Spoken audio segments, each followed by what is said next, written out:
Welcome to the Mario era, chapter 147. 147 de Mario. It's a me. It's a Mario. It's a Whiskey Wednesday. Hey, boys, how are you? How you guys doing? Thanks to Sean. Thanks it's to us Sean. and FIU. Hey, FAU. It's us in FAU. Oh, FIU. Oh, we're starting off. We fumbled the ball in the first drive. Canes, you better not do that this Saturday. Hey, we're going to do this live, Toast. Toast, I know what you have. Put yours up. So thank you to all those in social, because I had the ability to go to the store, and I'm like, what whiskey? And everybody was like, oh, you got to do Eagle Rare. And Toast has been talking up. So first sip live. Let's Here we go, baby. There we go. Cheers. Cheers. Damn, that's pretty smooth. It really is, isn't it? They don't mess around up there. Oh, my They know what they're goodness. doing. They know what they're doing. That Yeah. is smooth. Yeah, it's good stuff. It's fun. It's nice. Wow. Wow. That's a lot smoother than what he got me to try. He was like, oh, try this. And I was like, okay. He gave me this little shot glass, and I just put it to my lips. It took everything in my power not to cough in his face. It was like, it was sipping back on grandpa's old cough medicine. It was like, this is the worst shit you've been. Like, what is this? This is terrible. This, my friends, is not terrible. Cheers. How you doing, Scoop? Good. How are you? Good. Good, man. Good. Us and FIU. Us in FIU. Yeah. Mm-hmm. Yeah. Good. Yeah. We'll talk Just about got back from States. That was fun. Yeah. Nice. Good time. Nice. Good experience. Great experience for them. Nice. Yeah. Very, They'll be very back. good. They'll be back. They'll be Beautiful. back. Beautiful. I'll be back. All right, before we get into things, we have a special guest today. And this weekend's game will be called by one Roddy Jones. Right. He's coming on with us. So because he's coming on, we don't have to just stop and do partner stuff. Going to get it out of the way right now. Great idea. It's a great idea. Going to first start off with our friends from Bange. It's on Scoop's hat, title sponsor. Everything's fine. You know everything's fine. It's not like the meme. Okay? Not at all. Everything's is fine. fine with a Bange hat. And that's really, if you think about it, that's the metaphor we want to go with. When it doesn't look fine, just put a Bange hat on. Call the number. You know what it is. 981-ROOF, 561-954-305. It does not matter.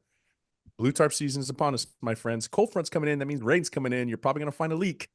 And if you do, hey, what's his name? Paul, And what do you do? you give him a call. It's 981-ROOF, y'all. All Bange Roofing. Y'all. Mm-hmm. Bange. MiamiHTS.com. That is the official Miami Hurricane team store. That is where you go and use a promo code OBB24. Get yourself 20% off everything in the store, whether you're online or you go in person. Use the same promo code. They will still honor it. Then you can also use promo code OBB at manscaped.com and make sure that your boys are all trim and taken care of for that ACC championship. You want to have them boys looking good for the ACC title game coming up in a few weeks. We are here to save you money. And speaking of saving money, you know how you can save money? Just make more money. Yes. Did you know that? That's like the opposite of saving. You just make more, and then you have to save it anyway. You just spend it because you made more, and it doesn't matter. Beatingthebookie.com is where you do that. That's where you make money. Packages. We've got hockey. We've got we got NCAA football. We've got NFL. We've got basketball. We've got college hoops. Soon we'll be back into golf. Hey, speaking of which, got to throw this out there. Novak, solo second last week in Bermuda.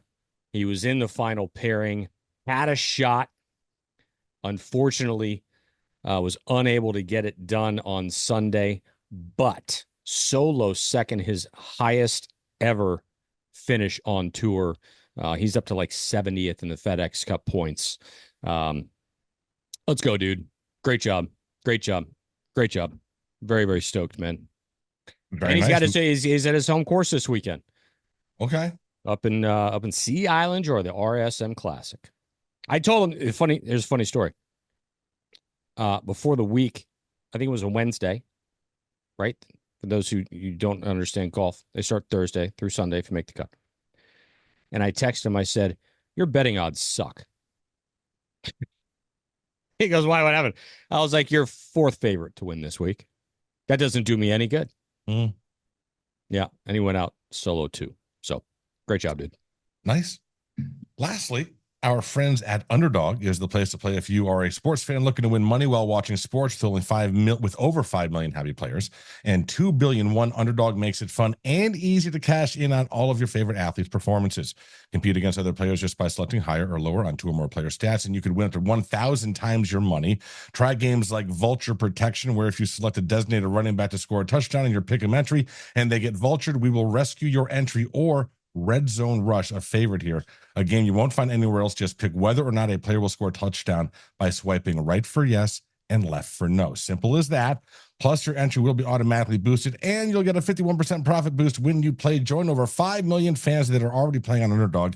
Download the app today. Use promo code ORANGE and get to $1,000 in bonus cash instantly. That's code ORANGE. Get up to $1,000 in bonus cash instantly. Select higher or lower on your favorite players and cash in on Underdog. All right, so we're on a 3-game losing streak here, 3-bet losing streak, whatever you want to call it.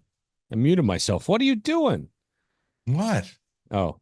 What? I don't know. Your picks suck. We've been doing them all together. I got you. So listen, I want to go back last around. week. Yeah, we got to turn it around. I was going to say he's not going to throw an interception. He's all not. Right. He's not. And he didn't, and it bit us in the ass. It is senior day. Mm-hmm. We are doing a trifecta, 3-pick champions pick for the Canes game. First one, leg 1, Cam, higher than 2.5 passing touchdowns. I like it. Bold. I like that. Cotton. Next bet. We were going to go with X higher than a receiving touchdown, but I learned you cannot combine passing touchdowns and receiving touchdowns from the same team. So instead, because it is still senior day and it is still X, higher than 90.5 yards receiving. I like it. Bold move, Cotton. Last one. We got to go someone with Wake. It is Hank Bachmeier. Sounds like a Simpsons character. Hank Bachmeier, whose accent would be like this. Yeah, see, I'm Hank Bachmeier. Hank See? Bachmeier. Is that B-O-C-H or B-A-C-H? B-A-C-H. Bach, okay. Yeah. All right, just curious. So he is their quarterback. That changes things, you know. Yeah, I know. Now, I don't want you to wig out here, but we're going with lower than 237.5 passing yards. And you're saying, oh my God, but with our defense, I'll just settle down here. And here's the reason behind this. He doesn't do well against good teams. UNC held him to 68 yards. Clemson held him to 126. NC State held him to 154.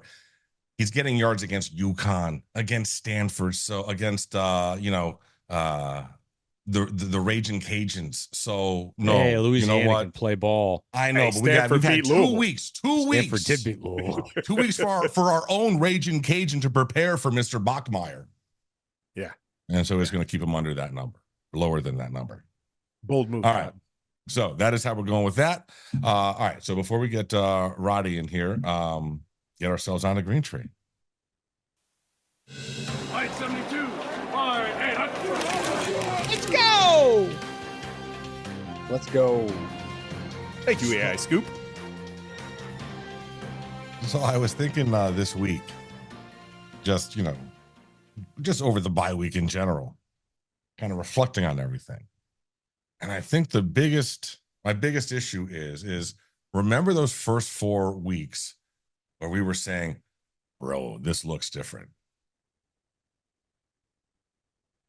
Hasn't really looked different outside of exceptional quarterback play. That is, I mean, the games haven't been that convincing. And because of that, I think that's also why you're seeing a complete amount of lack of respect in the college football playoff rankings. Some warranted, some not. The reason why it doesn't look different because we've seen kind of defunct, inept defense at times. And Lance Guidry came out. He took some criticism, some heat, his kind of laissez-faire kind of attitude. Everything's fine. We could say everything's fine, but you don't have a Baines hat, so you can't do that. Said that the safety play was up and down, which is kind of coach speak for more down than up, if we're being honest, because it's either on or off. It's not a hazard light at this point. It's either you're good or you're not. But where I feel like they're remiss throughout the whole country, and I have a big issue with a lot of things going on, and hopefully we get a chance to touch on it later, but I saw some people saying that Cam Ward's not going to be the like Heisman representative quarterback on some people's lists. Like, what do you create? Like, it is not the number one offense. It is different, Toast. It is completely different. It's the number one offense, right? The defense is what's kind of giving it and gravitating it towards that fart in church. It's a beautiful church. Defense just farted in it. Okay. But you can't erase the fact that we have the number one offense. Period. End of story. Scoob, you go first, but I was going to say something about the whole Cam Ward situation. I'm going to say something about it too, because I don't remember the original question, but I'm going to piggyback off of what Rose said, which was the fact that the Miami defense is taking away from Cam Ward's Heisman possibilities boggles my mind. Like, let's put that in. Let's think about that for a second, because that's true. Miami's defense is taking away the probability of Cam Ward winning the Heisman, because you can't deny what he's done. If you match it up to the last 4 Heisman winners, he's at as good or better than all of them in every category. So, because they lost a game, all of a sudden, he's number, 4 on the list? Like, he still threw for 350, 3 touchdowns. Like, what are you guys doing? What are you guys? 65%. So that to me screams that they just hate Miami kind of thing, right? It just kind of falls into that category, because if he was anywhere else, I mean, think about Jaden Daniels last year. They were 10-3, Scoop. I just want to add to your 3 games. I want to add to your fire. They lost 3 games. He still won the Heisman. And 3 games. And Cam Ward's eclipsing what he's doing. Correct. There's one person who can eclipse what Cam Ward's doing. It's because he's a rarity, and that's Travis Hunter. But Kirk Herbstreit, okay, who just completely hit under the Disney princess's dress here, right? You're not going to put Cam Ward on your list. You're going to put 2 SEC quarterbacks. Did Sankey just give you that handshake? Are you just literally going to bend over? Josh Pate? You're that guy now? You got touched in all the right places because you played at night and you got to see them play at night underneath the hedges, right? Really? That's where we're going? We're saying they're the best conference? Well, they're 2 bell cows, got 2 losses, and they're just the surgical strikes. They got to protect the mothership, so now it's coming at Cam Ward. And it is different, Toast. It is different, Scoop. That kid is playing phenomenal. What we're seeing is different. And it's just bad right now. The publicity is bad. University of Miami came out and they put that nice, beautiful, heartfelt piece, and they did it well done. But again, if a tree falls in the woods and nobody's there, does it actually make a sound? Because it's not the SEC, it's not the ESPN talking heads. It's not the national pundits right now singing that. No, not at all. I will say Cam Ward this. wasn't even on Herbstreit's list, and I got a problem with that. Yeah, I got a problem with that too. But I will say this. If they go out and they win these next 2 games, and Cam Ward has great days like he's been having, right? I think he vaults right back up to the top. I do. I just think that the fact that you came off a stinker and how it ended. The guy fumbled one time. He fumbled one time, and now they want to take the Heisman away from him because he fumbled one. It's the truth, though. But the defense is ruining it for Cam Ward. That was Roddy. What do you perfect think about segue. this? Talk about putting you on the Am spot. I right or off am the I bat. wrong, Roddy? This defense is ruining Cam Ward's Heisman hopes. I think you're absolutely right about the fumble. Like He fumbled once. It was one time. The script was there. Like the Miami followed the script that they'd followed like every game in the Georgia Tech game. Like, hey, Cam, save us. And the one time he wasn't able to throw it in 10 seconds, he would have needed 14 or whatever it was. He fumbled, or he gets hit from behind and fumbles, and you know, it sort of ends the Heisman thing. The Heisman has kind of annoyed me all year long because we have swung so hard from one side to the other. You know, it was Ashton Genty, and he was gonna win the Heisman for the first 6 weeks. So he was on track to break Barry Sanders' record. Well, like, that was never really going to happen. Like, let's be honest, he was going to slow down because he's not Barry Sanders. Like, nobody is. So, the Ashton Genty thing sort of annoyed me. And then, he's had a great season, but he's doing it in the Mountain West. And so I do think we need to contextualize it just a little bit. And then like I've been on the Travis Hunter train. I've done 1 million Colorado games. So I've been on the Travis Hunter train all year long. And I don't think you can argue about that. But I think there's something similar to be said about Shedeur Sanders as there is with Cam Ward. Like, why isn't Shedeur being talked about more? We can't talk about 2 Colorado players. Colorado is one of the best stories in all of college football. And the guy throwing Travis the ball and the guy who's putting up one of statistically the best seasons, not only in the Big 12, but in the country, isn't in the running either. So the Heisman has annoyed me all year long. The defense is certainly not helping Cam Ward, that's for sure. But I think the Heisman voters and the Heisman odds stuff, like, I think it's so fickle that we should have more conviction. Like, one game shouldn't change, especially when it's the 10th game of the year, shouldn't change the body of work that a guy like Cam Ward's put together all year long. Still hold on. Wait a minute. First, no, a proper introduction for our friend. Well, go ahead. Okay, are you going to do then this? No, go. And then I'm going to bring up my point. So, was on with us earlier preseason, ladies and gentlemen. He's calling the game for ACC Network. It is Roddy Jones. Let's go, Thank you, sir, for joining us. Hercules. And here's my point. We're so quick to have Roddy back on the show, and he's the first person we have back on the show after that shit show up in Atlanta. Mm-hmm. And it's crazy to me. Every time we lose to Georgia Tech every year, we have Roddy back on. We have a losing record against them. It's incredible. I don't know. 14 and 15. Yeah. It's one of those weird juju things that, like, there's no reason Georgia Tech should have a winning record over Miami. There's no college football reason. Well, we were shocked that it was 14 apiece. Yeah. We had no idea. We're like, those weird things. I wish it had been like even when I was there. It was certainly not. It was much more one-sided. So hang on. All right. So Roddy, last time you were here, we left and you left, and I left you on the note of realizing that for the first time ever without divisions, someone was going to finish in 17th place, and Roddy could be FSU. And it will be, won't it?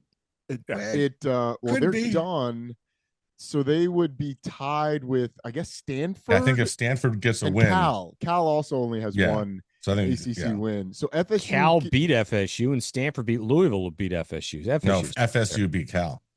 Yeah, FSU. That's what I meant. Cal. Yeah, that's what I meant. So they would each need to get a win. Yeah, I don't know. Like, I don't know what the tiebreaker scenario is for 17th. But I mean, none of us called FSU there, Roddy. No, look. It's one of the most. Do you guys have an explanation for what has happened up there? We've said it's one of the strangest things you've ever seen. Like that, you can't explain that type of thing other than the fact that Travis Hunter, is that his name? No, what's his name? Jordan Travis. Jordan Travis, that guy. Yes. He's an FSU guy. I can't really care. I mean, was he that good? Yeah, he was pretty darn good. Roddy, what I feel, it's an accelerated case of Dino Babers. So if you follow Dino Babers' career throughout the ACC, right, you'd have really one good team. They'd beat Clemson. They'd win 10 games. They were rolling, and it seemed like you needed that perfect super senior mixed team. They had the ability to keep a very, very strong core. They would take the ACC by notice, and what would happen the following year? They would really become doormats again, 2, 3, 4. And I just see, the anomaly is 13-0 at this point. You have to say it. That's the anomaly, because what he has done besides 13-0 is have losing seasons. So I just feel like when he hit the portal, he had the equivalency of that Dino Babers super senior team. And when he doesn't have necessarily the courtesy, mind you, to have like great stack-studded recruiting classes, and he's so portal heavy, he's like the anti-Clemson now. You missed a little bit on your evaluations. And I think Saban hit this too. He's like, there's a reason why, Georgia and Alabama are jettisoning these kids. Meanwhile, Florida State is championing this. And I think between those two, they were like an anti-synergistic effect. And then this is where you are. But I still, with all that said, I didn't think they would be where they are now at 1-9. Yeah. I think there's a lot of validity to a lot of that. the build that they went through, and I said this before the season, the build that they went through created a group that the core of the group that went 13-0 went 10-3 the year before. Mhm. But the core of the group that went 10-3 went 5-7 the year before with a loss at home to Jacksonville State. And that causes a pain and an embarrassment that fuels you for a period in time. And the thing that Florida State, and they're not the only Florida school that has dealt with this, the thing that Florida State has really suffered from is like the "we are Florida State" syndrome. That's what I will name it. I'll never forget I can't remember what year it was, but Tamarion Terry and Marvin Wilson showed up at ACC Media Days. We were asking, hey, what's going to make this better? And it was, well, we're Florida State. So, okay. Does everybody else know that? Because they're beating you as if you're not Florida State. Like, and that's always kind of stuck with me. The idea of there are these guys that enter into and those guys had come in sort of at the end of the Jimbo era. So they entered into a world where Florida State was successful. Well, this group of transfers entered into a world where Florida State was successful. 10-3, 13-0. You have 10 guys drafted. Like, it's phenomenal. It's a banner year. And they entered into this without the work that went into becoming 13-0. And so I think that's what they had a hard time sort of manufacturing, the motivation. You get a bunch of misfit toys that really hadn't had much success elsewhere, and then they don't have success early. And I think psyches of teams like that are fragile, like, because I'm sure that team had the mentality of, hey, we are going to be a good team. And then when that isn't the case and you have no success and you struggle in ways that you didn't think was possible, you start to doubt like everything. And you see it all the time with teams that like play Alabama early on, or in the Saban era, like Alabama would break teams week one. Why? Because all season long, or all off season, you tell yourself, we are good. We are good. We are as good as Alabama. We are as good as Alabama. We are as good as Alabama. And then they beat you 49-7, and you start to doubt, like you start to question, what is life? Like, what can I count on? I've told myself this for 6 months, and we aren't even close. So I think that sort of thing has happened with Florida State. Roddy, when you were talking, I was thinking about like blood. Like, they built a blood bond with each other, and you have an RH factor, right? But anybody can tell you, you can't mix A blood with B blood. It just doesn't happen. And I think that's what they did. And this is where we're at. You're finding a sickly Florida State program. Yeah. So not to continue to talk about Florida State, but let's go ahead and kick them while they're down. Their high school recruiting now is abysmal. And they're losing. And it they're hasn't losing been dudes. good. Previous, No, he's never been good at it, right? He's just been able to bring those guys in the portal. But they're in the, I think they were in the 40s. They've lost 2 more guys, potentially losing the 5-star tackle. Like, this could be historically bad for them with this is year 5, right? I mean, they've gone, not only are they 1-9, but they had the Georgia game to end the season last year. Yep. Anyway, I like laughing at them. I think it's fun. Yeah, So- it's sad. It's sad, but you are it's right. Not sad. It's not sad. I mean, they're going to have to heavily portal this team again, Mhm. and you're going to have to do it without having a proof of any sort of concept of offensive and defensive coordinator, because you fired both of those. Then there's the offensive coordinator question. Mike Norvell calls the plays, so he fired the offensive coordinator. Really, he's firing the offensive line coach, and so people are going to be saying, "Oh, well, he's looking for an offensive coordinator." I don't think he's going to. How can you hire? I mean, you can hire somebody and give him the offensive coordinator tag and have Mike Norvell continue to call the plays. But the only year that it was questionable whether or not he was calling the plays is when he had Kenny Dillingham. And then there was sort of like we both call the play. Like, it's kind of a team effort sort of deal. There was a reason Kenny Dillingham went to Oregon, because he could cook. Like, he could buy his own ingredients and make his own meals. How good is he out in Tempe? He's awesome. He's awesome, man. So cool. So I have a question for the collective here. When has it worked where a coach made that move and either inserted himself to call plays or took him out of that role, and it really was the steadfast solution? Because I can only recount Miami days. It didn't work for Manny Diaz. It wasn't working for Rick when they told him to get off. I just think at that point, the writing's on the wall. That's just me. But do you guys I have mean, a Rick case that I can't retired remember? instead of giving up the play calling. Mhm. It definitely didn't work out for him. But it just seems like I mean, it doesn't work.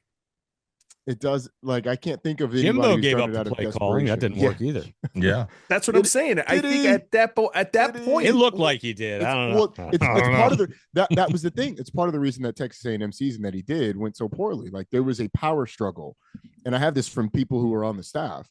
It was a Frankenstein of Jimbo's terminology with Bobby Petrino's play calling, with Steve Adazio's run game, with and they were trying to mesh it all together, and it never really worked because he's the fundamentals. alive. Exactly. The fundamentals of the way you block. And this is like the fundamentals of the way you block inside zone, for example, how you identify who you're going to block in Bobby Petrino's offense is different than Jimbo's. And so from a terminology standpoint, it's different. So who's going to change it? Like, who's going to change? So, stuff like that, just doesn't work sometimes. So I don't know if any, like, it's worked for Lane Kiffin, but he didn't do it out of desperation. Charlie Weiss Jr. called the plays, and before that it was who was the offensive coordinator before that? I can't remember. Was it Levy? Was it Jeff Levy? I think it was Jeff Levy. It was Jeff Levy. Yeah, I think so. Where's he at now? Mississippi State. He's at Mississippi State. Yeah, it was before Jeff Levy went to Oklahoma. Yeah, he was the play caller at but like you had an all-time, like you had one of those guys that's like a shooting star coming up. So I don't know though, Ro. Like, it's a good question. So you guys are talking about the core and how everything went off the cliff for FSU. I kind of look at that and see the opposite and a strength for this Miami team going into the final couple of games. Because I look at guys like Jalen Rivers and X and Jacoby and everything they've been through while they've been at Miami. All of the ups, well, mostly downs, not a whole lot of ups. I look at Cam in his entire collegiate career, where he's been, where it started, where he's at now. And it just kind of gives me, certainly on senior day, that they're going to show out big, but that they're going to close this season strong with two strong games here the last 2 weeks, and then hopefully a strong performance in the ACC title game. Roddy, how does that work for you? Yeah, I think the leadership of this Miami team and is tremendous. And to your point, like, I love teams that have been through stuff. Like, there's some teams that sort of have that manufacture, but in order to get to the point where you can get to be Georgia and Kirby Smart, where they are now, you have to go through the pain of giving up 2nd and 26. Like, you have to go through the pain of the losses they had early in his time there. And yes, that was in the national championship game, but that's as embarrassing a loss as you can have.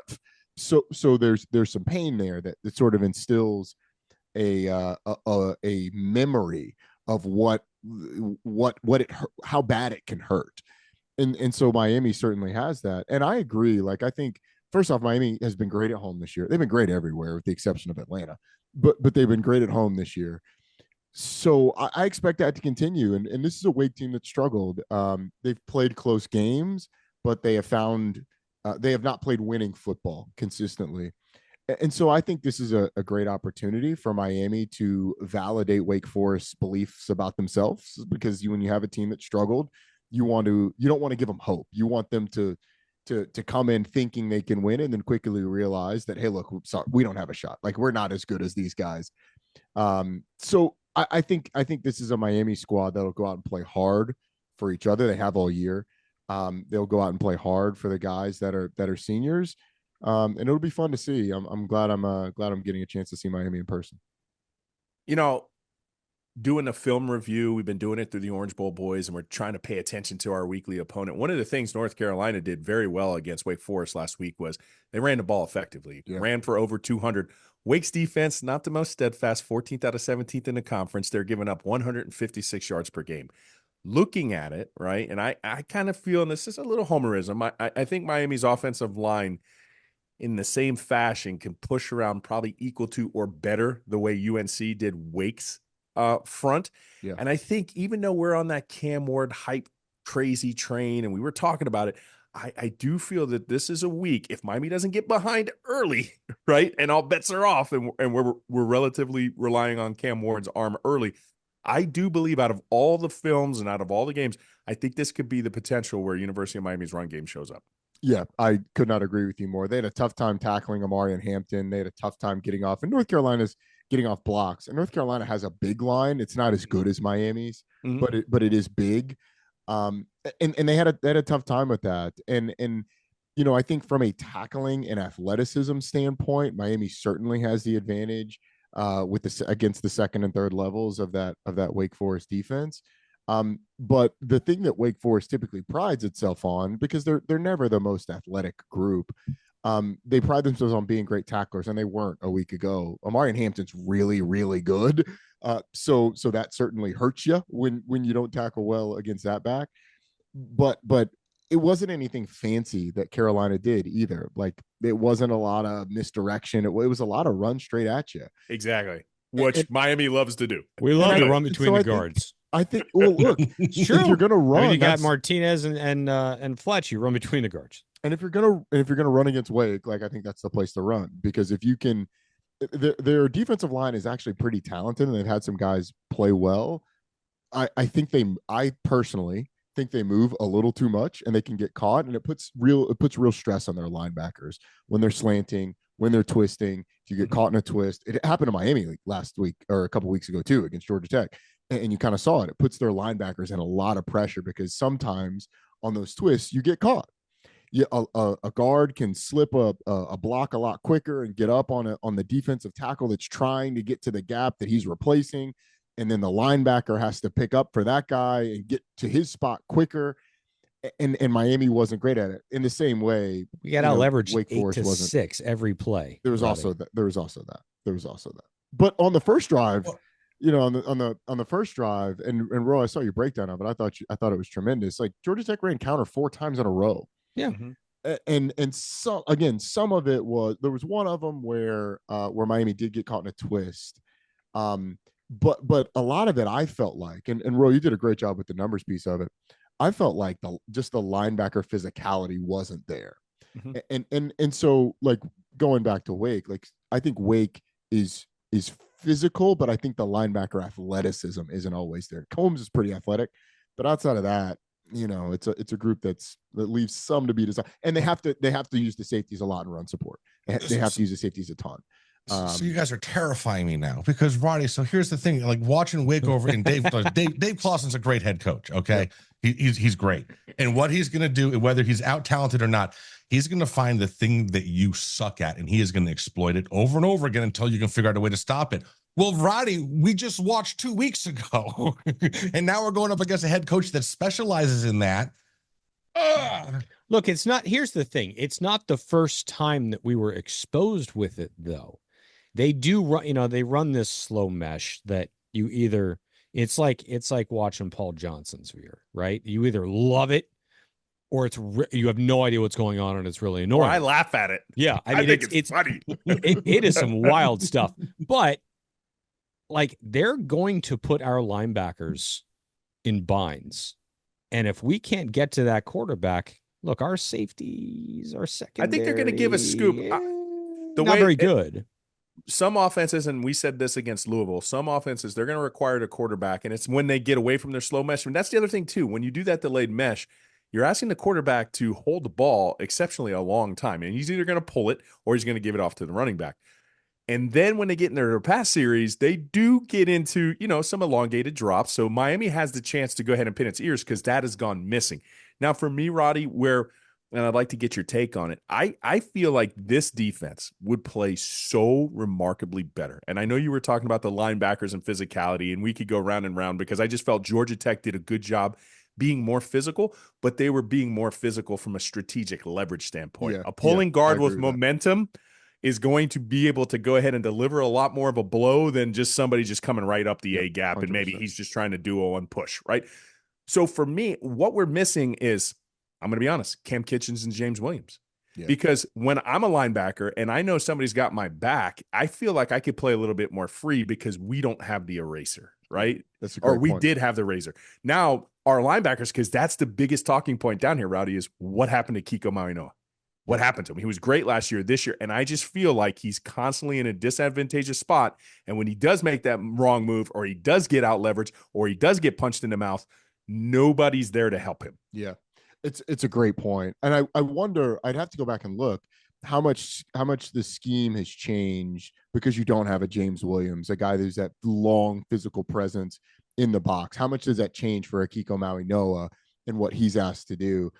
But you're right. Like the great teams, a lot of great teams have a guy on the back end that lets a 12-yard run stay a 12-yard run. Like a 12-yard run doesn't become a 35, or in Georgia Tech's case, a 70-yard run, because you make a tackle. Like you're able to fill, you're able to come up with pace and angle and break down, and then you're athletic enough that when a guy makes a move, you can get him on the ground. Like Mike Elko's defense at Duke last year, that was one of the best things that they did. They were physical up front, but they were tremendous tacklers at the safety position. So if you got 10 yards, you were only getting 10. You weren't getting 30. And that makes you snap it however many more times. It's a great point. And I do wonder, for this Wake team, if I'm Wake, and I don't know how they feel about Miami's front compared to their offensive line, because their offensive line's pretty good. But I would go in with the plan to abandon the slow mesh if you're having trouble with a Reuben Bain, for instance, which we've seen in the past. Like a dominant defensive lineman can have a field day against Wake Forest. Sometimes they've been able to go away from it. Sometimes they haven't. But in recent years, they've carried more traditional run game.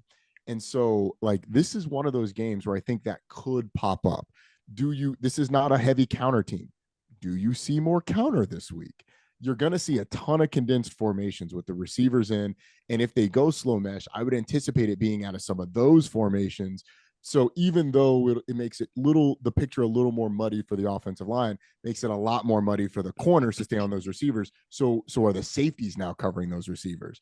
They had a lot of success with that a couple of years ago with A.T. Perry. Like they would condense the formation. He's on a safety and then boom, down the field. And they don't have A.T. Perry. They have guys that kind of look like him, like if you squint hard enough and at times show flashes. But I don't know. It's going to be a really interesting chess match because Wake is a very opponent-specific game plan team. They're not hey, we're just going to run our system. They will come with stuff for a specific team that you may not have seen all year long. So in your review, based on that, which should scare you even more, Toast, what Roddy just said, to be quite honest with you. They're going to take what Va Tech did. They're going to take what Georgia Tech did, and they're going to take some what Cal did, and they're going to put all this together. Then you're going to see a lot of motion. So my question to you is, when in reviewing Miami's defense and where they've had trouble, we've said this, they are allergic. Roe has said this many times, allergic to motion. Yeah. I've never seen a Miami defense so visibly confused on film than I have the past 6 weeks. Visibly confused. I'm not saying that they're not communicating, although I did see something that said they weren't communicating properly. I mean, they're communicating. They're yelling at each other. I don't think anyone has any idea what's going on. Yeah. The Georgia Tech does that to a lot of people. It is more than just Georgia Tech with Miami. So I do want to, Georgia Tech is one of the toughest teams to scheme against in the country. I think Buster Faulkner does a tremendous job because you're going to get unique twists on formation, shifts, motions, all to run the same stuff. But they're going to run, they carry just about every form of run game that you can have, whether it's quarterback run, jet sweeps, traditional run. They don't run a lot of duo, but it's a lot of inside zone, outside zone, counter. It's kind of what everybody, but they do it all, and they do it all pretty well, and they do it all out of a million formations. So to answer your question, it's really, to be honest, it's tough to know how you correct that at this point in the season. Do you simplify it? Do you make it? Do you have a certain set of rules that you just fall back on? It makes you predictable, but maybe you play fast. So I don't know. I don't. Wake Forest is going to find ways to stress that. That I know. In terms of why it could be that way, I don't have a great answer for that. Other than there are guys that don't digest it quickly enough. Tampa 2. No, I love this. I love this conversation. Cover 2 and just put it to bed. I was on my march earlier today, and I was just thinking of all these concepts, and Roddy's just nailing it because I was like, okay, let me think about this. The motion and everything like that. So what's happening to the University of Miami when they're going into these motion rules? And I told people, listen, once I saw the style of offense that Georgia Tech was running, I knew it was going to give Miami fits because they were going to shift, they're going to motion. Virginia Tech kind of did it. It was very similar-esque. And they weren't really going to stress you vertically, but how they stress you is by just kind of moving the playing field. I said, Yes. Roddy, and I think you could agree with me because I made this comment. I was like, if Georgia Tech never motions or shifts and runs the same plays, Miami boat races them. I feel like the advantage was how they got to the play. I'm not sure. that. I'm not sure Georgia Tech wins 3 games if they don't Okay. do everything that they do, because they create so many advantages. So you shrink Lance Guidry's playbook to the point where every time they're moving, and that's what you said, you become so predictable because your base rules, and they picked up on their base rules because I might come in as a defensive coordinator with like 35, 40, 45 and stuff like that. But every time I motion, you know how I'm going to react. I might be down to 2 plays. Right. And over and over and over, you're beating me up. So how do we fix that? You had a bye week. They kind of mentioned this. They're like, we worked on our communication. And what does that mean? When they're going in motion, are you going to see Miami confused? And that's going to be a huge key that I'm going to reference as this game goes on. When they are shifting or motioning, and he's going to borrow from what other ACC teams have been doing successfully against Miami, how successful is Wake going to be? And has Miami turned the corner? And we'll see. We'll see. I would, I think if I was not a defensive guy, so I could be just talking out of my rear end. But when you see the great defenses deal with this kind of stuff, they are so calm in their response to shifts and motions. Like there's not a fire drill of everything going on. A linebacker's not looking at the secondary to do. Everybody knows. So if you're a team that just rocks the secondary rocks. You motion across. All right, the safeties are going to rotate. That's it. If you get shift from one side to the other, all right, are we flipping the entire line? Not many people do that anymore because of tempo. But generally, you're going to get everybody kicking down one. There might be a safety that was back, walk up to the box. It seems very controlled in the adjustments. Miami seems a bit frenetic, like they kind of freak out. And again, why that is, I don't know. But I would almost prefer it if they just said, "Hey, look, the call's the call. We're going to deal with the call." So when motion goes, if it's man, just run with it. Everybody else, chill. Just chill. Play what you got to play. Maybe the force guy on this side, maybe the force guy changes. That's it. But everybody else just chill. And if we're in zone, then here's your adjustment. The safeties are rolling or the backers are kicking. And if we get caught in a situation, we get because get caught. He said, I don't know why it's that way. And I'm going to unmuzzle, right? Roddy, because some of the players, and especially, and it's been a knock over the years, and I hate to say this, but some South Florida players sometimes not here. Yeah. So when you have to have the players understand, I just want them to understand why they're doing it. Yeah. When they're moving, Miami doesn't know why they're moving. Yes. You could chill, but you got to understand. Supposed to, yeah. Yes. So last week, right, one of the clips that went viral is we had a safety. One-on-one, quarterback doesn't even use SSW, subtle shoulder warfare. He literally takes the ball, snaps, throws the ball. Cornerback gives inside leverage. Our safety decides to look onto the boundary side, or he's in the boundary side. He looks to the field side where there's a safety over to help, never sees the ball in the air. Yeah. Which my question is, why are we looking that way? Right. You know what I'm saying? That was an easy one. But like what needs to happen repeatedly is just that the wherewithal to know why things are the way they are. Why did the Georgia Tech team? Oh, because I know why they shifted, because they wanted your strong side over there. And now they're motioning away so they can come back this way. Oh, he's running me off because they're trying to get to that hole. And that's what Georgia Tech found success. And Miami had no idea how to counter it. Why? Well, that's what we I was don't have the say. guys that know why they're doing it. Just Roddy understand why.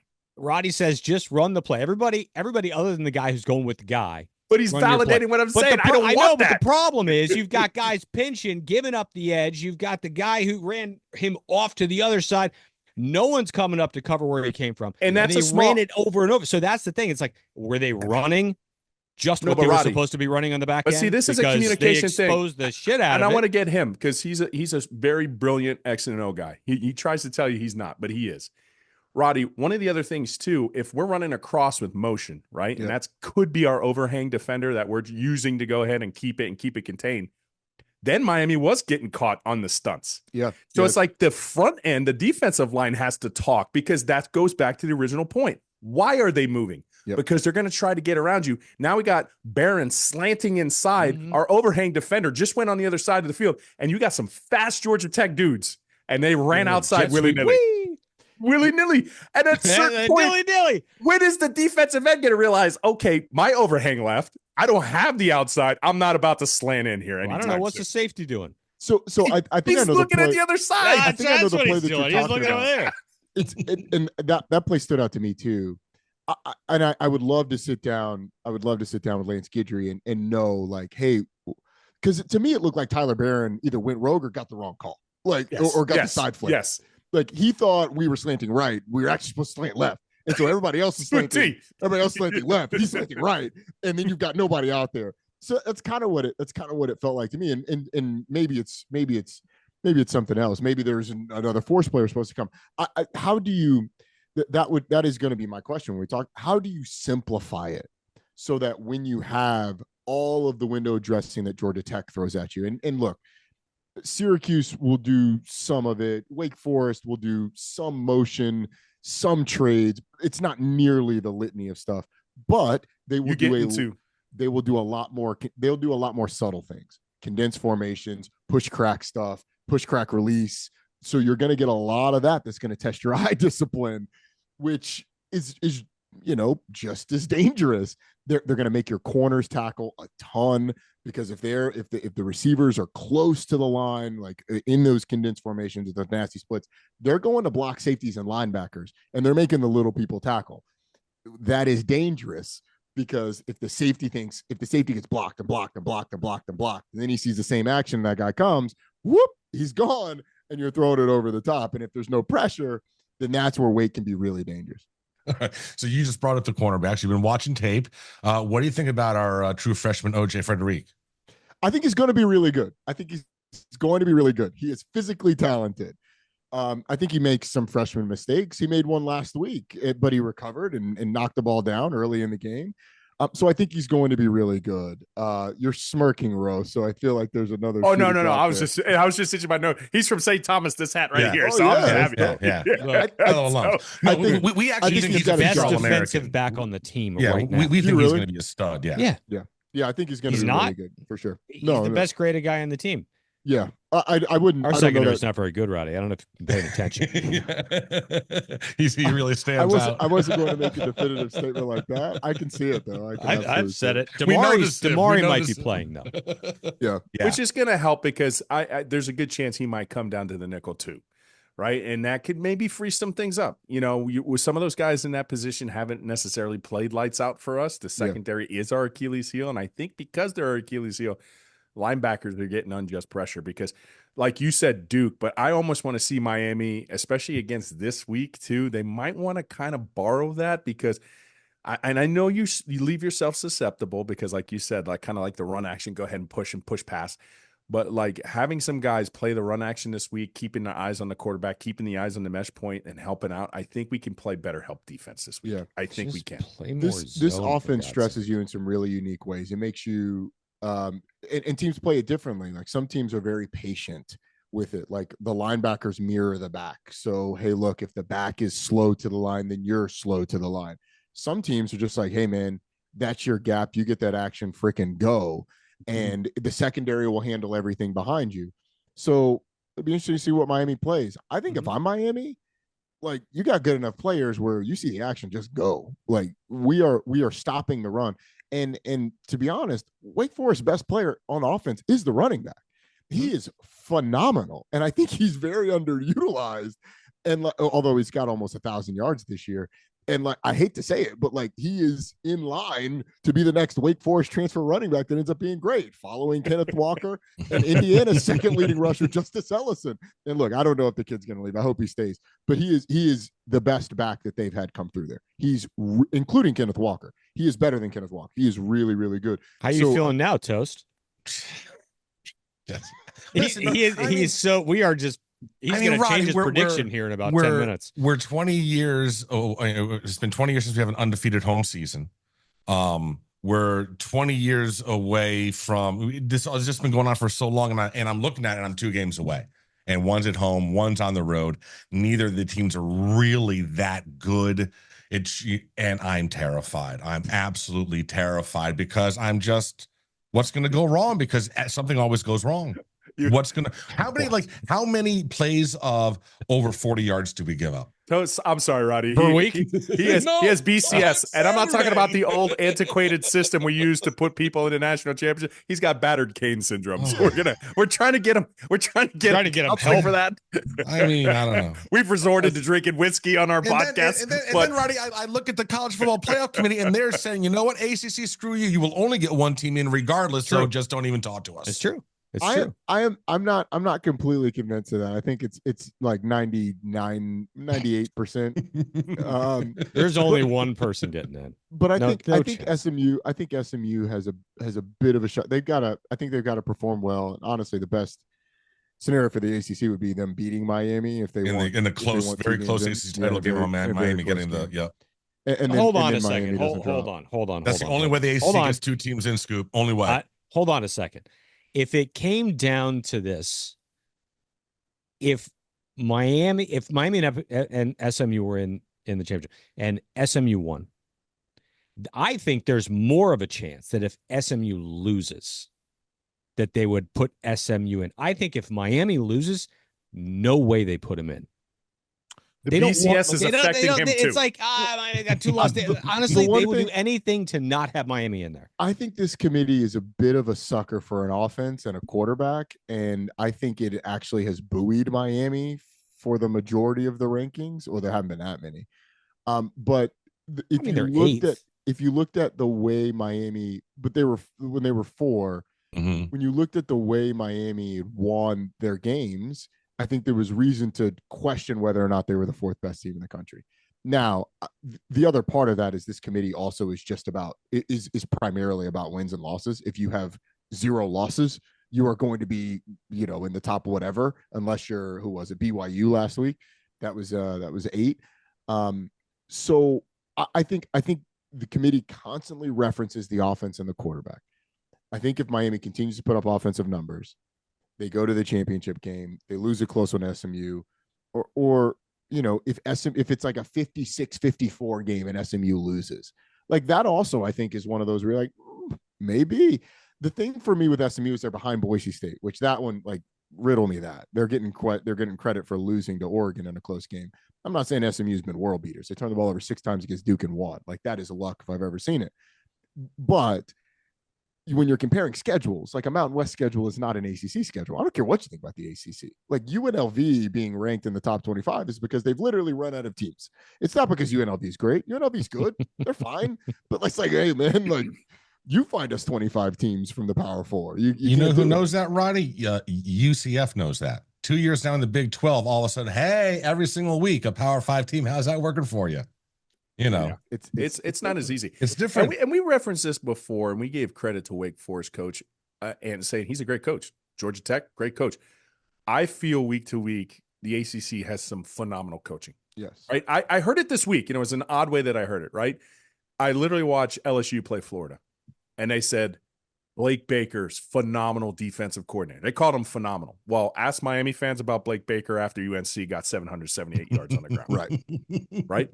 I still thought he was a good coach. I always defended the guy, but I said that was a criminal offense. Like, that's like, you didn't jaywalk. You ran over Granny while she was shopping. You're fired. I love you, got bro, fired. And he got fired. He got and fired then Manny took his place, and then Manny got fired. Yeah. But see, the problem that I have is I don't think the ACC, and you don't have to answer. They're in a precarious spot, and they don't go on the offensive enough because you're at that particular time of year, and lock, step, and key, you'll hear every SEC coach say, it just means more. It's a conference game. You try winning here.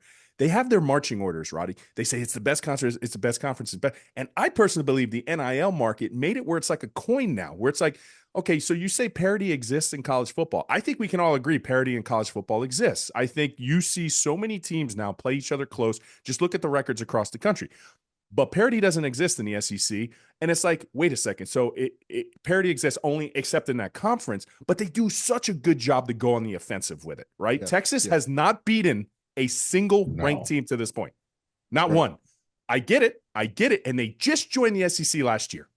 So they're getting this, but I feel like the ACC could do a better job of saying, hey, this is a tough conference too. We have great coaches here. It is hard to win in this conference. SMU should get in. Look at what they've done. Clemson should get in, right? They lost to Georgia. I know, and it was embarrassing. But you know what? It's a tough conference. They've been in here. They've been our bell cow. They've won more championships the last 10 years. They're getting no respect because I feel like the ACC's just got to go on offensive just a little bit more for its guys. Yeah. It's just got to go, and it's because it is a tough conference to play in. It is very tough. Ask us, a Miami fan, how many times we've won this conference. Yep. We won the Big East like crazy. We can't win the ACC. I agree with you that the ACC has not gone enough of an offensive. They've tried to this year, and I say they as in like the conference office has tried. You've had Rhett Lashley in his comments try, but you don't hear it from nearly as many people. And maybe some of it's the personalities, like who are the big personality coaches in the ACC? There's not a ton of them. Like Kirby is fiery and he's a soundbite at times, but he's a locker room speech kind of guy. Lane Kiffin is super, you never know what he's going to say. Everybody hates Brian Kelly. Everyone hates Brian Kelly. Said it. Even he said it at halftime. He played Florida. It's like it's an SEC ski. It's tough every week. Yeah. We're doing the best we can. Miami doesn't have a quality win. Just ask us. But if you ask Brian Kelly who he was playing, that's a quality win. It just doesn't make sense. Yeah. Hey, look, we got Mac Brown who pull you by your ears. Yeah. He'll give you a butterscotch. I think a lot Grab of it's your the neck culture. at halftime. I think a lot of it's the culture of the Give me your league. Werther's original. And Werther's original. Give you a butterscotch. Here you go, Got him in his Sonny. pocket. Mac Brown still calls people Sonny. Hey, Sonny. In the foyer. Here you go, Sonny. The Here's your foyer. Mac Brown gives these guys a nickel when they score a touchdown. Hey, quick play. Buy yourself something nice. Mac, you Keep ever heard of this for a while. inflation? It'll be worth $1. Oh, I remember the first nickel I made. I think a lot of it's the culture of the league though, and the league is sort of tried, the conference of quarterbacks thing they trotted out at the beginning. Mm-hmm. I think the league could do a better job of promoting the coaches. How many coaches have won championships in the ACC? I'm not talking about just ACC championships. I'm talking about guys like Dave Dorn, who won a conference championship at Northern Illinois, Dave Clausen, who won a conference championship at Bowling Green, Troy Taylor, who won championship after championship at Sac State and made it to the semifinals of the FCS. If you continue to point, hey, we got the best coaches. Look at Mario Cristobal, multiple time Pac-12 winner, won a Rose Bowl. Mike Norvell won the American, won the ACC. If you start to talk about the success of the coaches too and say, hey, look, we got the best coaches. Like they may have more coaches, but we got the best coaches. I mean, that was They'll valid. probably want to until keep you mentioned Norvell out of that one. Yeah, that was Yeah. it was really good until come you brought on. him up. All I did was Bring state him too. facts. I just stated facts. Won the American. And then the offensive, but I need the ACC to also be good defensively too, because I'm a Miami fan, but I felt last year they needed to be more front and center because you started to hear the narrative shift on Florida State once Jordan Travis went down. Yeah, and you could see the writing on the wall. It was before Jordan Travis. Like week 8 or 9. People were Isn't like, that crazy? and you're hearing it now. You're hearing it now about Miami. They literally on the telecast. And it blew. I was like, did I just hear this? I'm watching. Miami's not even playing. We're safe. We're not losing this week, right? And I'm literally watching this game, and the commentator comes on and says, if Georgia wins against Tennessee, they should jump Miami. Like, Well, Alabama beat Mercer and did jump Miami. I'm like, that's a very random comment They to beat make. Mercer, and they got Miami credit for hasn't that. played anybody. And I'm like, what is going at that point? If I'm an ACC, right? Because Miami's having a phenomenal season. They have a potential Heisman hopeful, right? Doesn't mean he's going to win it. We hope he wins it as Miami fans. We're going to support that. But they need to come out front and center and play the defense game really, really good. Like, whoa. We heard the comments. You're out of bounds. We're not going to you because Roddy, what happens in life if I touch a stove that's hot? Guess what happens? I'm not going to touch it. Right. I'm not going to touch it again. I burned myself. I'm not going to touch it. They just did that to the University of Miami. No response from anybody. So they're going to keep touching it, and they're going to keep touching it, and then Florida State doesn't have an opportunity to play for the playoffs, and that's exactly what happened. I'm not going to be super. I don't mean this to be super critical of my employer, but we know where narratives are set. Like ESPN has all the content that you want until Saturdays, and then ESPN just has the vast majority of the content when it comes to college football. at least in terms of like mainstream media. Look at the number of voices that are SEC affiliated or came up through the SEC, and then look at the number of voices that came up through the ACC that are on those same platforms. EJ Manuel gets some platforms on Get Up. Me being on a bigger crew, that is a bigger platform, being able to call bigger games and being able to be on bigger stages. But I'm not going to be the guy I'm not going to be the anti Feinbaum. You need somebody that you promote that's like Danny Cannell, who goes to the mat for the ACC, and he does it on Sirius. But obviously, Danny has this history with ESPN, and I'm not saying ESPN needs to go hire Danny. I think the reason why a lot of that narrative is the way it is because of the affiliation that a lot of the people who are big time voices have with the Southeastern Conference. And honestly, like the number of times the big time games are the Southeastern Conference games. Are you guys aware of how slanted the ABC broadcasts are towards airing SEC games? Like it's wild. And I'll give them credit. And you probably go back, and I was recruited before you were, but the SEC didn't have its luster back then. I was recruited. Like the run hadn't started. Yeah, I was recruited by SEC schools. I was not interested. Right. Dude, when I was getting recruited, it was a Pac-12, like in the Big 12. Like those were the conferences that were humming. Like but I got to give the SEC monumental credit. They built this juggernaut, this marketing brand juggernaut. Like we did this the one time too. It's a machine, bro. The CBS, you all know the CBS theme song when SEC comes on, right? When the SEC game of the week, when it was on CBS. What's the ACC theme song? There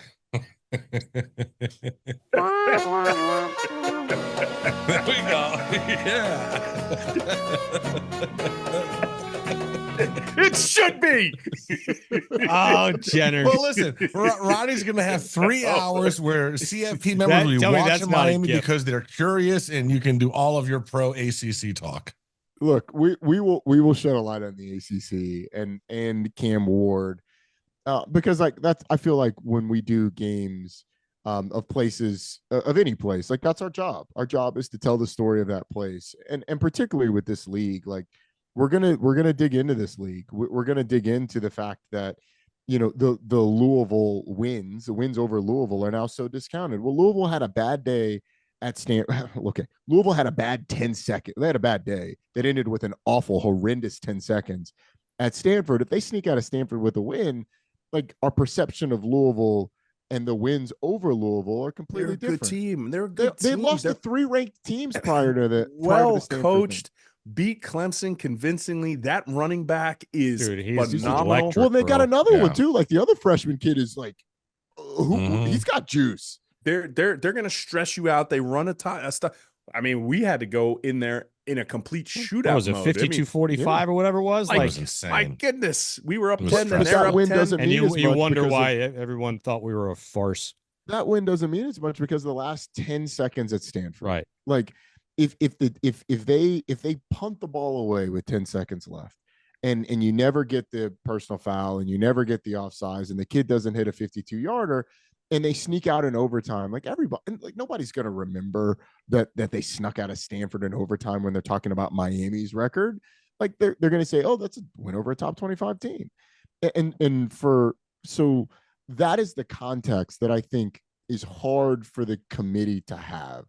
Because there are games like that all throughout the season that happen in week 2 that you sort of forget about, because I don't know how they can watch all of the games. Like, were they watching? They might have been watching Louisville Stanford, but like I come out of that game as a football person thinking, Louisville had a bad day, and then they had a horrendous 10 seconds.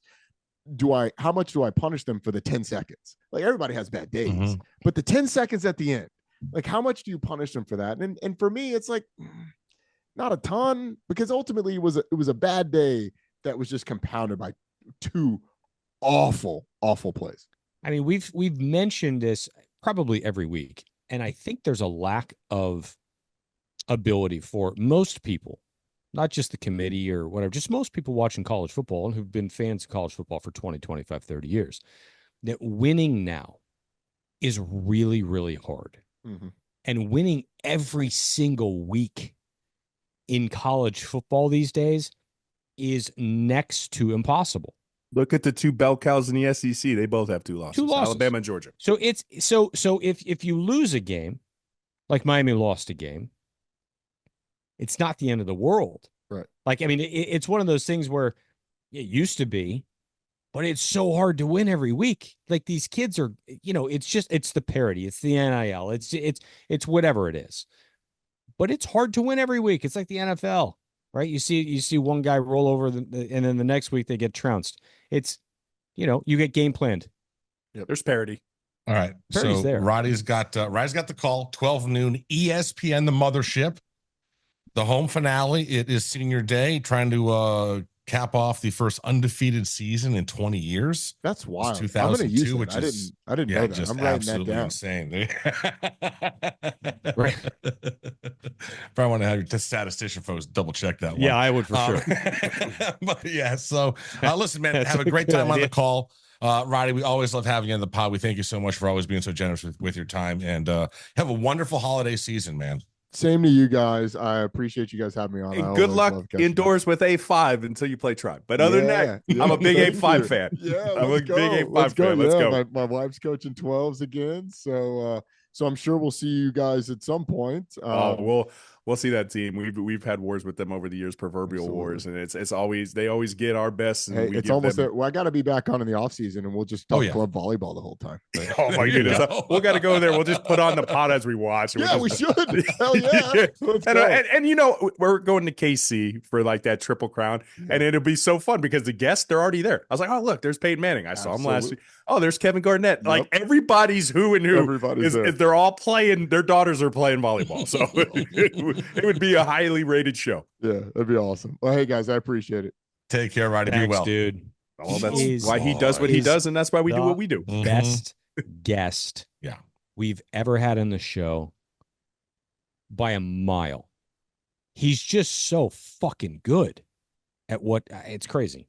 Who lady was pretty good. Yeah, she was pretty good. Yeah, for a lady whose hamper got crapped in, yeah, she was fine. Yeah. I forgot we were Context still recording on this. Yeah. No offense to any of the other guests we've ever had. Please come back. Oh Lord. All right. So Jenners, well done. I guess we gotta do keys to the game. Good God. All right. Let's go ahead and Oh my get on God. through that.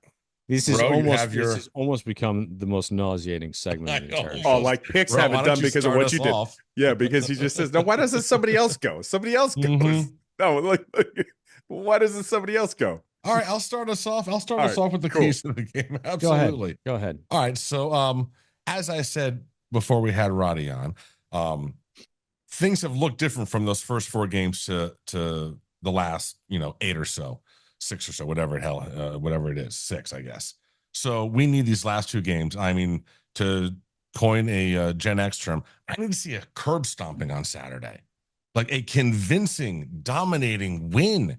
Like, go. Like, I don't want this. I want this thing to be over mid-third quarter.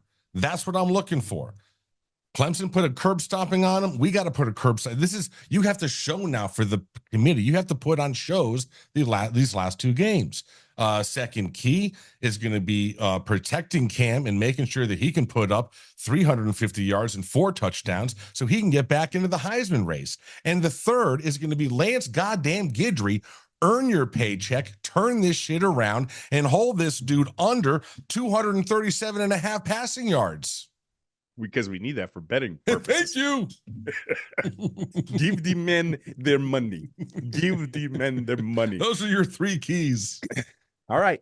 I'll go next because we'll let Scoop back clean up. Key number 1 for me is what's in the box? You are in the box, Lance Guidry. You know what? Help your linebackers out. It can't be death by 1,000 paper cuts by the paper samurai this week. You got to be able to go ahead and help them out. Keep your eyes into the mesh point. They love that play. Let's get in the box, shall we? And that's key number 1. Number 2, you sank my battleship. Well, if the defense does want to give up easy points, then the U.S. Miami Kitty Warhawk at the Port of Miami, the number 1 offense in the land, well, we need to send rockets right through the front door. Let's get some explosives this week. For us to have a convincing win at home on Senior Day, I think we can get some big plays. So let's sink their battleship. And lastly, this is Sparta. All right. Let's have a real talk, University of Miami. You know the story by now. Mario Onitis went to that Atlanta with his 300 Brave, and the Georgia Tech elites beat us. Right? Right? That wasn't the end of the war, however. The Athenians still won, and you have everything in front of you. Now, there's a manufactured army, and SEC Xerxes is going to have everything pinned against you, but enough is enough. It's always been us against the world. It's us against the world now. You lost your 300. It doesn't mean you need to lose the war. This is Sparta, my friends, and that's key number 3. The hell was key number 3? What was that? Stop the run? Stop the what Nope. was that? Nope. Back against the wall. Play like it. Play Okay. like your hair's All on right. fire. Let's go. Oof. All right, Scoop. Mario Onitis. I mean, Damn. I should just go first. You should. You should. Yeah. I should just go first from yeah, now on. Yeah. Okay, 3 keys to the game. Let me think of them real quick.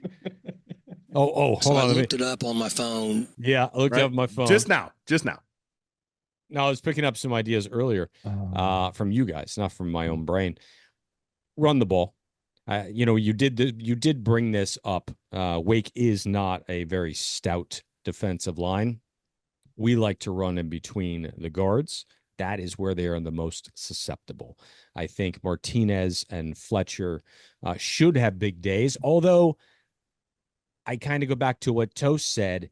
I do believe that there is maybe a little bit of an agenda here in getting Cam to New York City.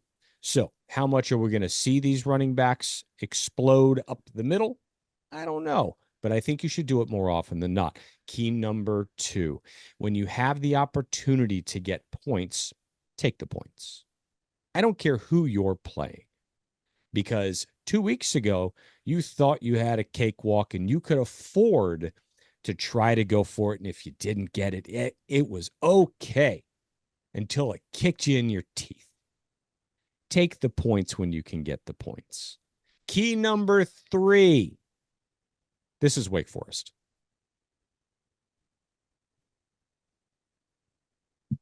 Are you going to give him shit for his key number 3? That wasn't a run the ball. He just said this is Wake Forest. I said this Forest, is Sparta. bro, It said Mario Onitis. He just said this is Wake Forest. Yeah, Wake Forest. At least I know what Wake Forest Coming after is. me? What are you, Greg Sankey?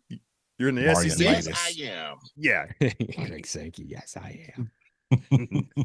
Well, I'm envisioning Mario hanging Onitis in just doing that QAK. push of Dave Clawson Mario deep into Onitis, the well. exactly. Just superimpose Mario Onitis' head. Yep. This is Sparta. Oh my Lord! What a great All right. movie.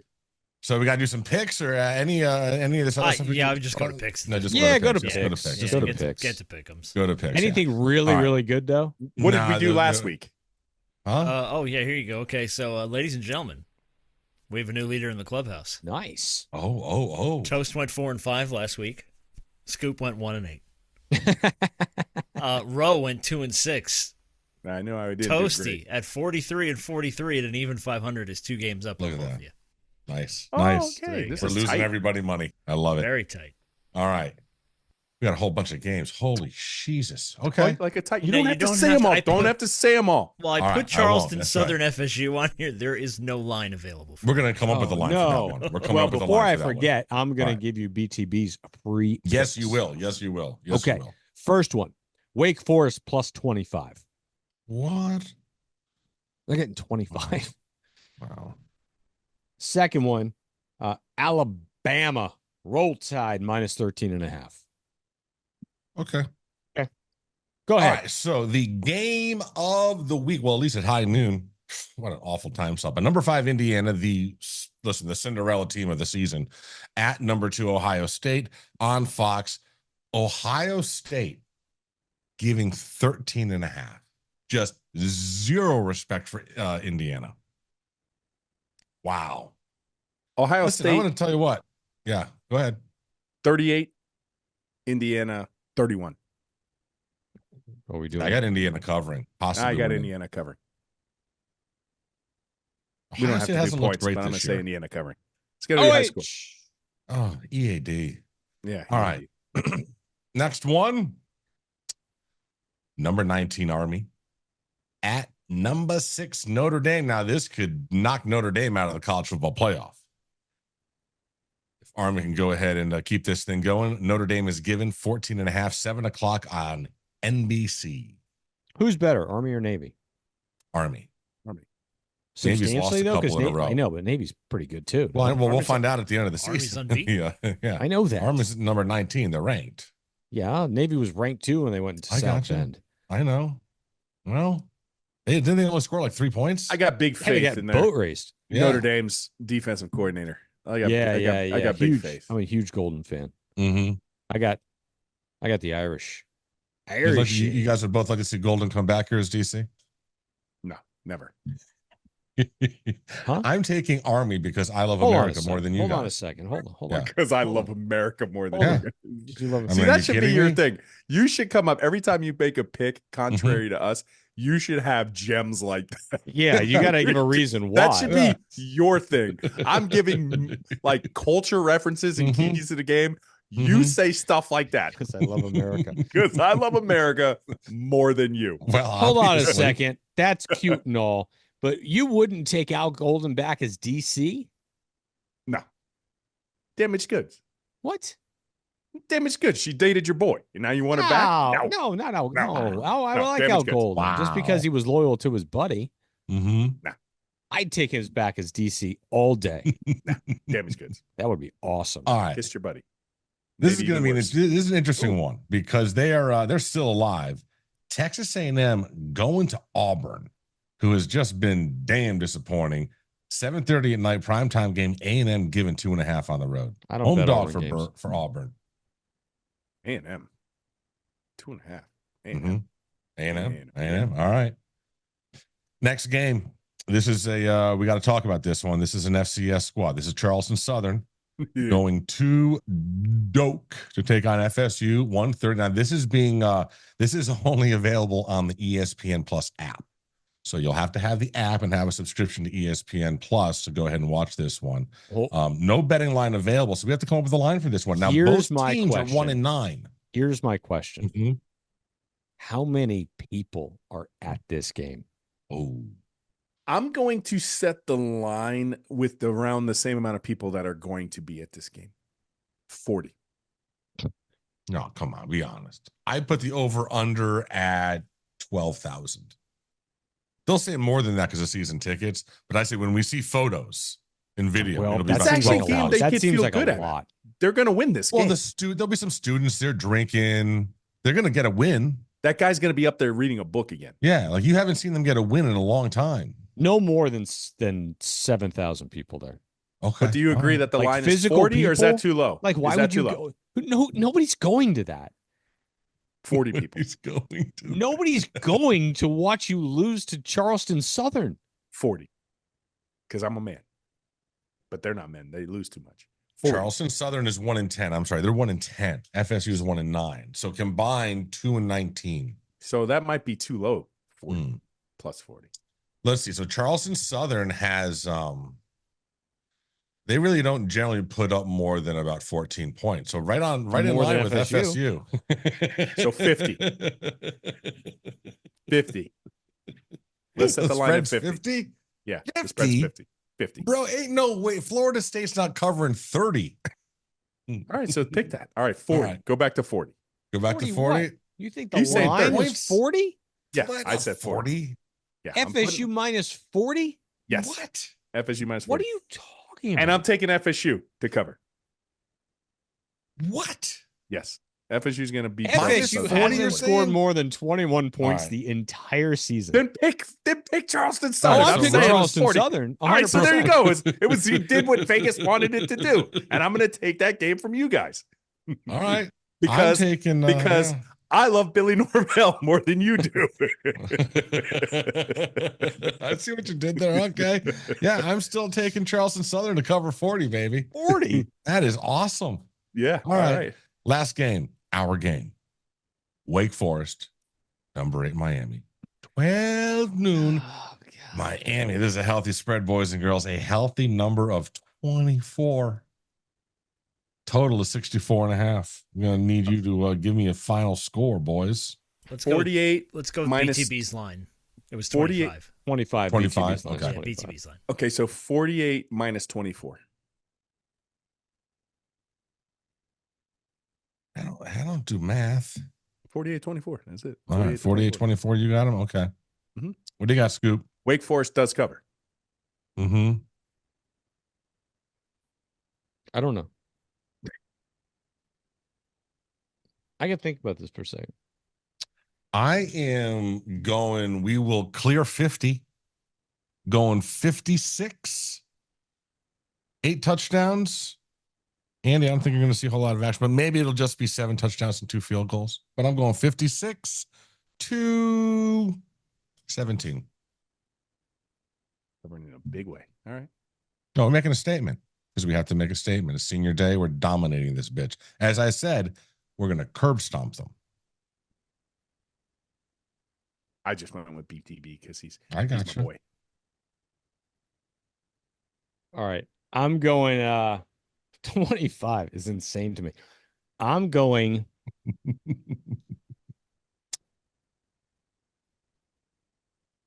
34.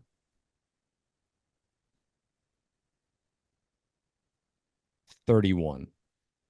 So let me explain what just happened. For those of you watching on YouTube, you probably just had 2 commercial breaks during those pauses by Scoop.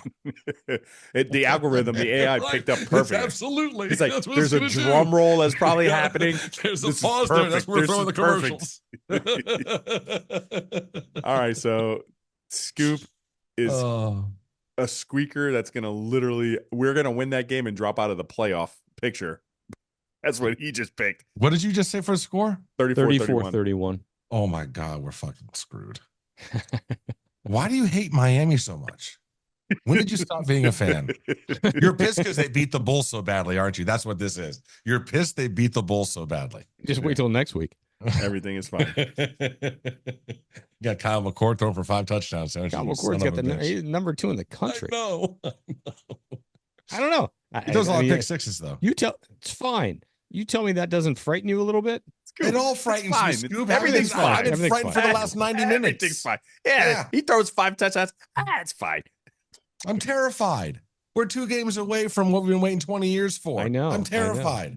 Yeah, how are we going to fuck it up? Because we always fuck it up. Hey, prove me wrong. You proved me wrong last week when we lost. So Mhm. prove me wrong. Oh, my God. All right. That's the show. What are we going to name this thing? I am. What was the thing you said earlier? What was the little? He had a little thing. Quick. Oh, son of a bitch. You talk about battered cane syndrome. No. He had a little fairy tale thing earlier. Bro.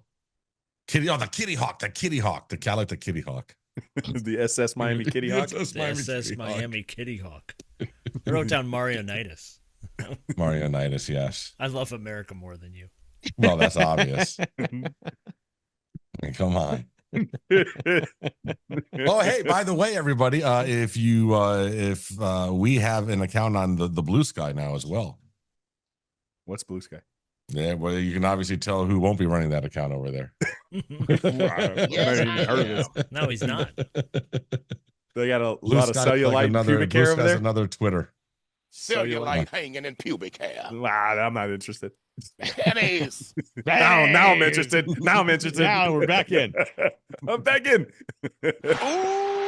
Oh, yeah. So it's Tony Romo. We're in, baby. And you're lucky we went long today, Scoop. We had audio ready to go from a reel that I saw last night. Play it. This is not sitting down time. Oh, yeah. Up and at 'em. Are not finished. Come on. You're the one who wants to quit. You're the one who's aggravated. You're the one who's short. You're the one who's cranky. You're the one who's makes me feel bad today about myself. Yes, I am. What do you have to say for yourself? You're not your supportive self Very today. untrue. It's very untrue. Oh, it's so true. Very untrue. Strike friggin' one, I dude. think we're doing just fine. Come on. Scoop in front I of give his you house. so much much dude. Christmas so lights much in credit. hand. Here's what you don't realize, bro. When she does that, there's 200,000 people watching.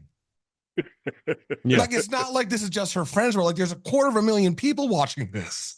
Yeah, like it's 300 now, I think. It's insane. Yeah. Hey, I don't know. We don't do this shit for free.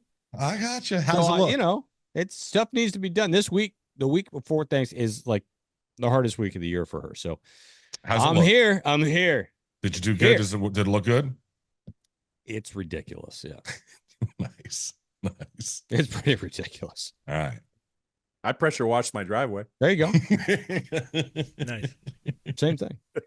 Did you make All right, someone feel boys. small while doing All it? right, so what are we picking? What are What are we picking? naming this thing? I don't know. 90 what was minutes. the Kitty Hawk thing? It was pretty funny. SS Miami Kitty Hawk. SS Miami Kitty Hawk. There we go. I love what'd you America say? more than you. I love America more than you. That's I pretty love funny, too. America. more than you. America. Yeah, apostrophe. I love America more than you. Mm-hmm. All right, boys and girls. Are we doing a stream for this thing on Saturday? I what time is that? 12. Scoop's thinking of something here. He's thinking of something. No, I'm trying to figure out if I had soccer or not. I might want to go. Is that possible? We'll We to can, the we can make it game. work. Oh, you want to go to the game? I'll let you know soon. I'll talk to All right. Scoopy in the morning. We'll figure Let me something know. out. All right, we'll Let me see. know. All right, not a big deal. US As Miami always. Kitty Hawk. SS Miami Kitty Hawk. Go Canes. Oh, Petered out like you in the grass, bro. I don't think you guys have any idea how tired I am. Bange.